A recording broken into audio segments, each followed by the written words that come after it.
Alright y'all, today we're going to learn printing in C Sharp. So the first thing you'll see when you make a C Sharp file is a hello world print.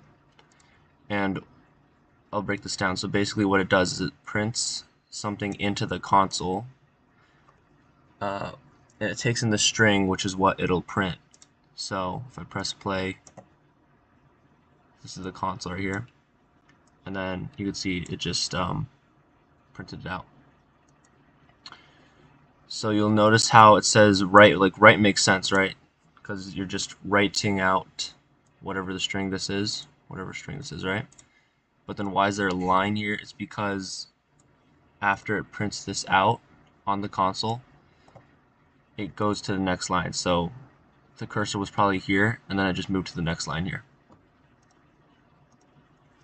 So let's make another one. And also a shortcut you can do is you can just do CW and then press tab or enter, and then it automatically does it for you, which is really nice.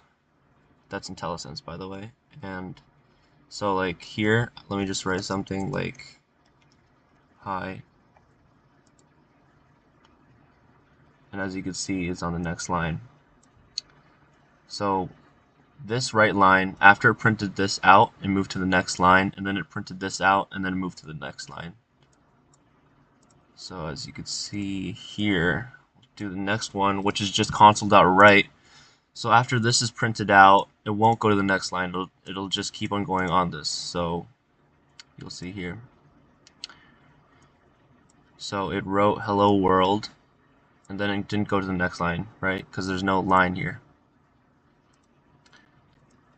So it just said that, and then it said hi, and then the hi had the right line, so it went to the next line after that.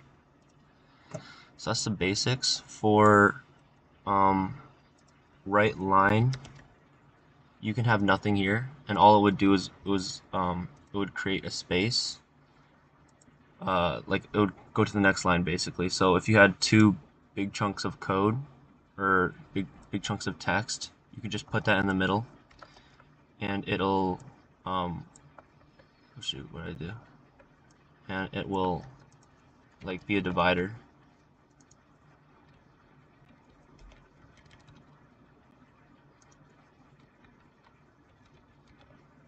Right, so let's just have this here. You can see this. So as you can see, there's a space right here because it skipped that line. Nothing was written on this line. So that's pretty useful. Another thing that you could do, or another thing that you can't do, is if you do console.write, you can't put nothing in there. So as you can see, it gives you an error. And that's because you're literally doing nothing here. At least with the console.write line, you're going to the next line, but with console.write, and if you put nothing in there, then it literally will not do anything. So there's really no point for you to do that. And yeah, I think that's it.